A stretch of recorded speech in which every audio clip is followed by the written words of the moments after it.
We're here in El Segundo, also known as the Gundo, in the HQ of Rainmaker with the most based Augustus Doricko, CEO and founder of Rainmaker, who is sitting at his normal desk. Yeah, yeah. It's actually, I tweeted about this. It's funny. Like, my employees will sometimes just sit in the rack and do work on their laptop for no reason besides vibes, like of their own volition. And so that it's one of the most, it's one of the pieces of like the organic corporate culture I'm most pleased by, because I didn't have to incentivize people to do that. Like, it just happened. You have to tell people to go sit on the bench and No, yeah. yeah, I can imagine now. Think about like when I go to bench, sitting down and the feeling of like the bench. You're like, yeah, there's something there. Okay. And another notable thing is you have a large hand thing going on here. I think what I'll say is I was doing some tests of my own volition unrelated to Rainmaker off the premises of Rainmaker. Right. And Fireworks. yeah. And so I was testing out, well, so of my own volition, again, unrelated to Rainmaker, but just because I was curious, was testing out the atomization rate of cloud seeding flares. And so as I was mounting the flare, I, one, improperly mounted it, and two, attached the electrodes before I had removed my hand. And I prematurely ignited it and disassembled my thumb bones. And it hurt a little bit, but we're back in action. You've made this rather memey and funny for how many fractures there are in your thumb. Yeah, 13. That's a lot. It's a powerful pyrotechnic, yeah. Yeah. Well, okay, enough with the seed setting here. We're in your HQ. You guys have been a company now for how long? Officially, we're incorporated in April, and made our first hires in September. So walk me through kind of like your kind of quick history, what led you to founding Rainmaker, because I think it's super interesting from a few angles. I originally wanted to be a naval test pilot at the Naval Academy, because the demographic that's most frequently selected for astronaut school are naval test pilots. And the reason why I wanted to be a naval test pilot and to become an astronaut was because I sort of bought into like this Aristotelian and also like Neil deGrasse Tyson perspective of just acquiring knowledge, because if we don't have the answers to things, we just need to get farther out and expand human civilization so we have more time and information to think about the answers to like deep philosophical problems. What's the nature of reality? What's the meaning of life? So I wanted to be an astronaut for the sake of just giving humanity more time and information to think about the meaning of life and things like that. In my application to the Naval Academy, they found out that I'm deaf in this right ear. I got a ear infection in Costa Rica because I was swimming in a swamp and it just blew up my auditory nerve. It is what it is. And so the next best option to become an astronaut and to inquire about like the deep nature of the universe was studying physics. And so I went to Berkeley to study physics. And in a year and a half of undergraduate physics, I realized like, oh, to make any meaningful progress on like the philosophical bounds of physics, I'd have to be an academic for like 12 years and probably have like 30 more IQ points than I do. And so I was like, all right, this isn't exactly what Neil deGrasse Tyson sold it to me as. I did enjoy E&M and all that kind of stuff, but I started looking at other things. So I was studying data science after physics just for the sake of optionality. It's in the water at Cal, right? And in the bay. Yep. And then the pandemic hit and I moved to Texas. I had some family in Texas, but didn't know anybody otherwise. And while the pandemic was going on, I became a personal trainer just for the sake of meeting people, right? Yeah. No Smart. sophisticated intentions or game plan there other than like I like to work out and I wanted to make friends. And so I luckily or providentially started training at this really boutique shishi gym in like the affluent suburbs of Fort Worth and met a bunch of really fancy people in energy and insurance, and then eventually one of the biggest water well drillers in Texas. So the guy that put holes in the ground for farms and HOAs and stuff like that. And so we just became friends, started working out together, chit-chatting. He told me about the water well drilling business, and then eventually that he was starting this consultancy to handle the regulatory compliance for his existing customers. And so I asked, like, what regulatory compliance do groundwater well users have to deal with? Turns out because the aquifers in all of the American West are either totally depleted already or being rapidly depleted, meaning like no more water in the American West between 2040 and 2080, regulators have started dictating how much people are allowed to pump, the penalties if they exceed the budget that they're allocated, and then reporting frequency, right? And so he would send somebody out in a truck, read an analog flow meter, fill out a report with that data, and then submit it to regulators. And he and I were just spitballing and said, like, well, why don't you take an IoT flow meter and then a bunch of back-end software that I can write and automate this, just get much higher margins, much less human in the loop. And so we started that company, and it was called TerraSeco Solutions. And I was working on that while I was still in school. And then the pandemic ended, and I went back to Berkeley for my senior year. I have some stolen valor as like a college dropout, by the way, because I had one class left. But because TerraSeco was doing sufficiently well, I dropped out of college to focus on building that. Did that for another year and a half. And as I was becoming more and more familiar with water policy and the state of water infra in the US, realized, as I was saying earlier in the S3 episode, like people talking about solutions to water scarcity are either saying like, just get rid of all the pistachios and almonds, which like not cool. I don't really eat pistachios or almonds, but like we should be allowed to. Yeah. And then so there's that one camp of people that say like degrowth is the answer. And then there's the other camp that say, doesn't matter if we have to spend $100 billion on infrastructure for piping to pump water that we desalinate over the Rockies, like we just might as well do that. Neither of those were compelling solutions to me. So I looked into all these different, just online means to produce water in the interior of the country, right? Because desalination, it'll work for California, right? And maybe even Arizona, but not Colorado, not Utah, et cetera. And I found cloud seeding online, just researching it, did a bunch of like Wikipedia deep dives, that kind of stuff. Was super enthralled by it just because of how sci-fi it is, right? To control the weather.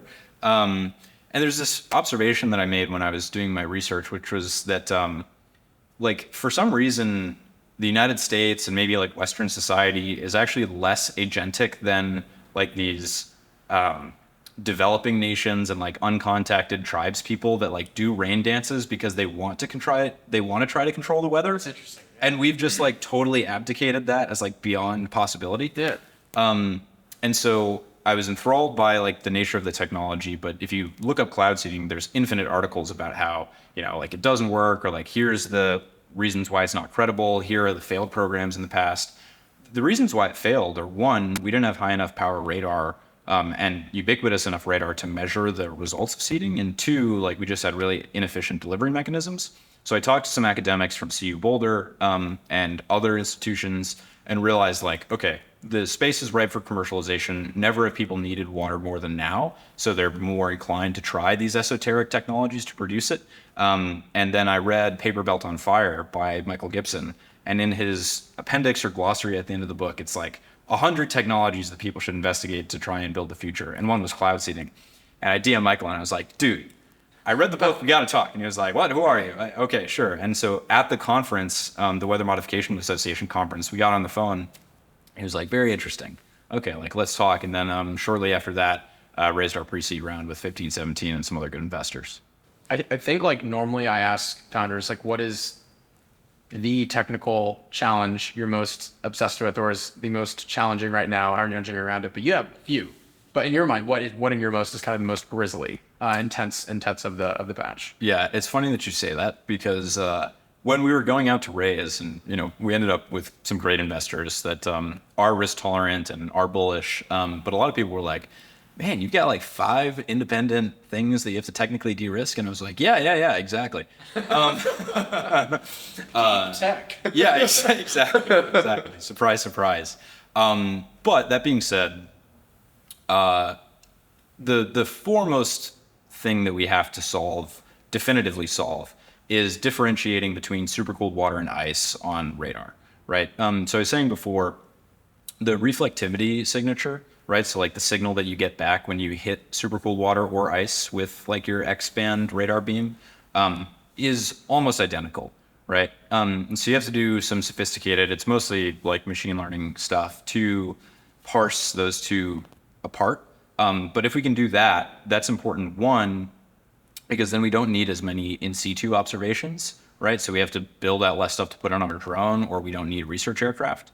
But two, it's really exciting because if we can use, like our radar processing algorithm to tease those apart, then we can switch from having a radar truck on site to just using the NextRad open source radar that is operated by the National Weather Service to identify this stuff. And suddenly the entire continental US becomes monitorable and diagnosable for seeding conditions. What technologies in the next 5, 10, 15 years do you think technologies or research could have the most exciting impact on humanity on a broad sense? If you want to talk about specifically for Rainmaker, love to hear that, but also in general, what are some of those technologies you're most excited about? I think will have a big impact. Most excited about, or that I think will have the biggest impact? Because those aren't necessarily the same. Give me one of each. Okay, all right, yeah, sure. So I think that that which I think will have the biggest impact is probably embryo selection and genetic engineering.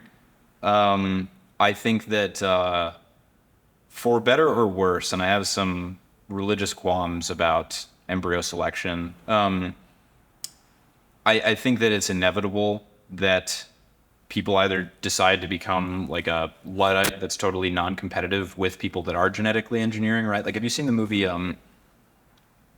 what is it? I'll send it. Oh, Gattaca. I have not. Okay, gotcha. Basically, people, genetically engineer all of their kids so that they become more and more performant, that sort of stuff, great for specific professions. I think that, there will be an IQ arms race, there will be like a physical strength, beauty arms race, all this kind of stuff. And that will leave behind people that don't participate in embryo selection and genetic engineering. And that will radically change society because there's already so much inequality as it is. That could run away in a crazy manner as well. So that I think will have the biggest impact and perhaps is under indexed on. What I'm most excited about, so have I told you about the atmospheric river generation ideas? No. So if you talk, I was intoxicated. okay. Sure. It's essentially this, right? If you have one cloud, you can induce precipitation in it to make it rain there. Mm-hmm. But if you have a path of clouds that go from the coast to the interior of the country, or clouds interspersed with low pressure areas, and you seed those clouds to further increase the delta in pressure from the area in which you seeded, which is now even lower pressure, and the coast, which is higher pressure, you can make water flow downhill, so to speak, and create an atmospheric river that runs into the interior of the country. Right. And suddenly you're not talking about like, single digit, double digit precipitation enhancement. You're talking about like building a Nile River that runs from San Diego to the Great Lakes in the sky. That is what I'm most excited about. Wow, that is very. And what kind of research is like to be left? Or is it a research issue? Or is it more of just let's just try it kind of an issue? It's both. Weather's still super stochastic, right? And so being able to dedicate more compute to this and figure out like longer term modeling of results will matter. Okay. But then also, yeah, like you kind of just got to send it at some point too, right? Like same with cloud seeding, like you can model out all of the second order, nth order effects, but until you test it, you haven't tested it. I know it hasn't been a ton of time since you started Rainmaker, but what do you feel like you learned the most since founding it? I think the thing that I have been most surprised about, which maybe I shouldn't have, just because there are like Elons and Palmers in the world that like can evangelize like a really important mission and then like inspire the troops. What I've been most surprised about and what I've been trying to learn how to do better is to like, there's a Steve Jobs quote about this, like a clip where he says like, you have to constantly reiterate and re-articulate like what the mission is, right? And so I've been astonished at the direct and linear relationship between how much I do that and like how excited people are to work 12, 13, 14-hour days. Like, getting lost in the sauce of the chemistry or talking about like the software that we're building for atmospheric modeling, like everybody loves doing that work. But like when we end the day at 9 p.m., if we had talked about like what the future will look like that day, everyone's way more excited and still like happy to be there by the end of the night. So that's one thing that has really impressed me to learn about. And then the other I think is like college kids are animals, like in a good way. Like there's a few dozen kids that have reached out saying like, I will drop out of college, I will live in the laboratory, like let's do it. but reflecting on my college years, I don't think I was built quite as robustly as some of these kids were. And so super excited to work with some interns this summer too. What do you think most hard tech startups get wrong? So I say this with as much experience as I have, which is pretty limited. But I think that it is often said that you need to do, whether you're doing some sort of fission or some sort of work in space, that you have to like build out this extremely complicated end product and then go to market with that after like your Series D or whatever it is. I don't think that that has to be the case. I think that, in the case of, say, Vardo, right? Like before they have the orbital manufacturing, they had the hypersonic reentry, right? And so you can de-risk the commercial viability of a company in, baby steps, so to speak. And Rainmaker's looking to do the same. We're not going to terraform deserts or do contracts with the Bureau of Land Management or anything like that for a while, but like individual farms, totally. And we can't produce as much rain now because our modeling isn't as sophisticated as it will be later, but someday it will be. And I think that, if you're willing to be creative about like who the end user could be of like the different components of the product that you're ultimately building, you can probably de-risk the business much sooner rather than being totally beholden to capital. What's something when talking about Rainmaker that you wish people asked you more about? Well, I'll tell you for one, I wish people asked me less about chemtrails because people do that all the time. I've actually started to get phone calls from people being like, I see the chemtrails over the airport. And it's like, first of all, no, you don't. Those are contrails. Second of all, not us. So there's that. Something that I wish people asked more about, though, probably the chemistry. Probably like why exactly and how exactly isonucleation agents work. And the reason why I wish people asked more about that was because like it is still very poorly understood. It's only in the last few years why people have been able to definitively say what material properties make something good at nucleating ice. And that's something that I do most of my reading about right now as we try to develop these new compounds. And so, if people that watch this are chemists or material scientists, having a conversation about like, the correlation of free energy on the surface of different compounds is something that I think about. So that's a wonderful segue to my next question. Can you kind of try to describe how you think? And like what I mean by that is like two examples would be one, whenever you encounter a problem, what are some of your brain's knee-jerk responses to it? Or like what are some lenses you commonly view the world, not just Rainmaker through? I think that this is actually evidence of one of the ways in which I think, right? Which is probably like trying to think less, which I think is, I don't know, sometimes obviously it sounds like, what are you, a moron? Like hit yourself in the head with a brick or something? You're not going to think about stuff? Blow up your thumb. Blow up your thumb, yeah, exactly. But like what I mean by that is action provides much more information much more quickly than any sort of thinking that I've done. And that's not to say that the long-term strategic planning that I've done and like the deep few days now and then that I spend just in thought, documenting my thoughts aren't valuable.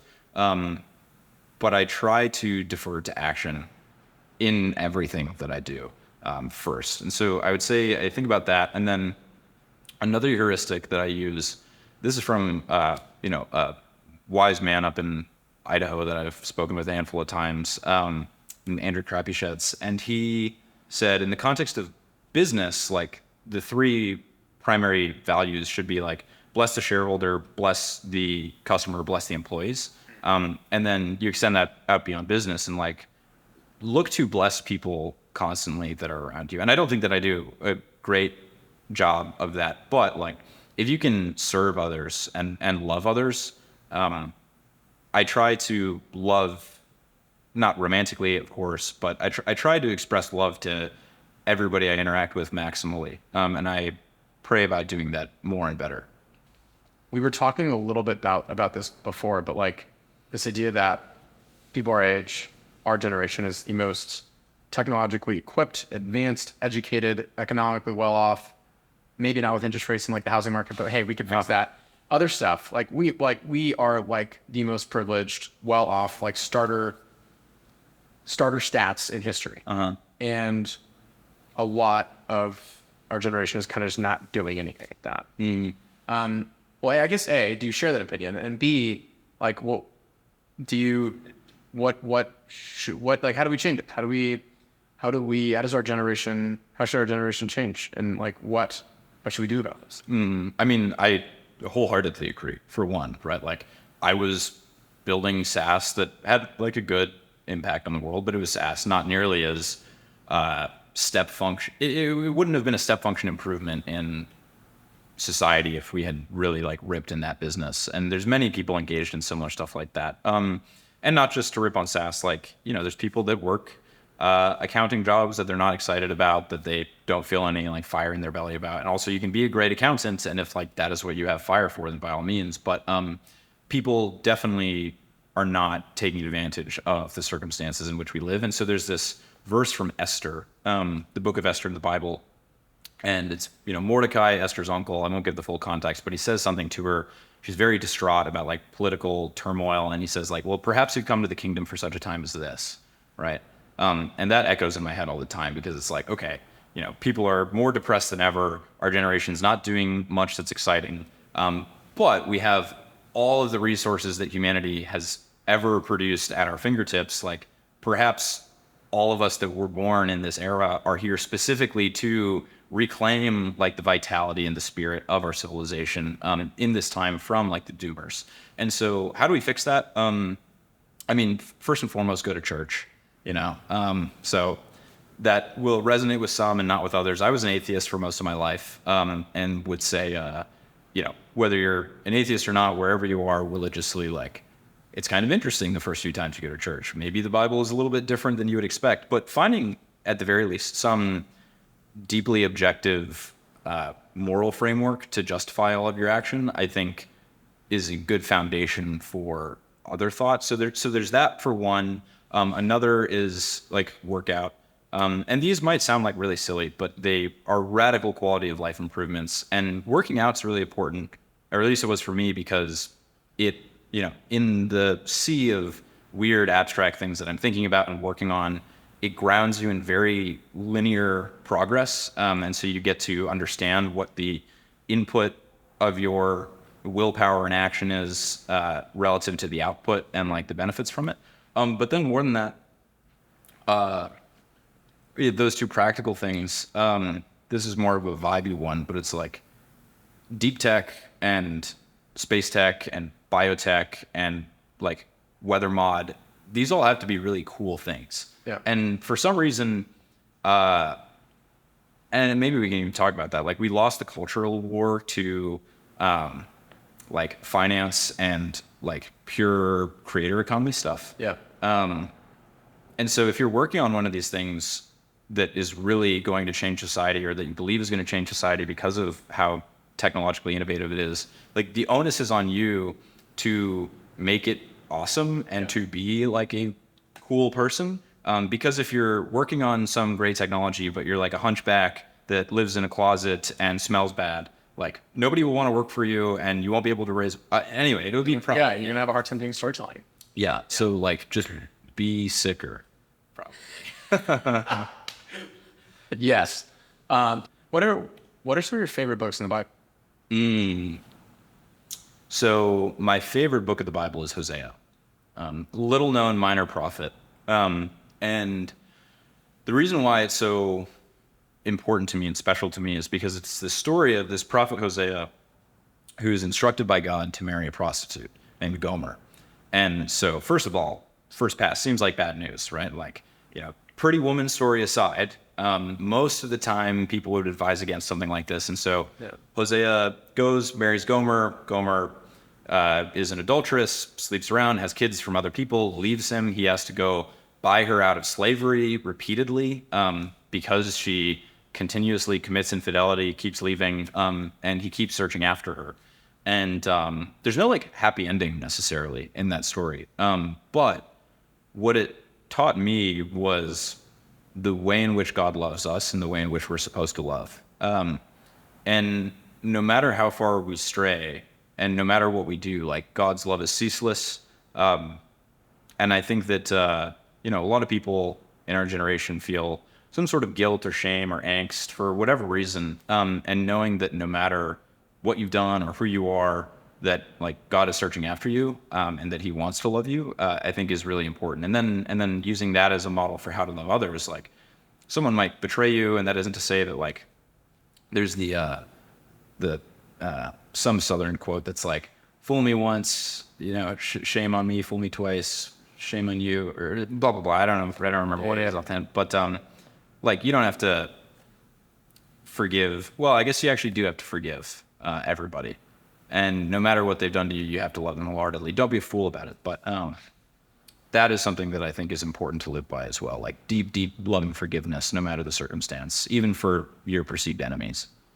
That's a great pick. Not a common pick either, I would think. Yeah. Very good. Yeah, thanks. Last question for you is, what is your current life philosophy? Based neo-trad.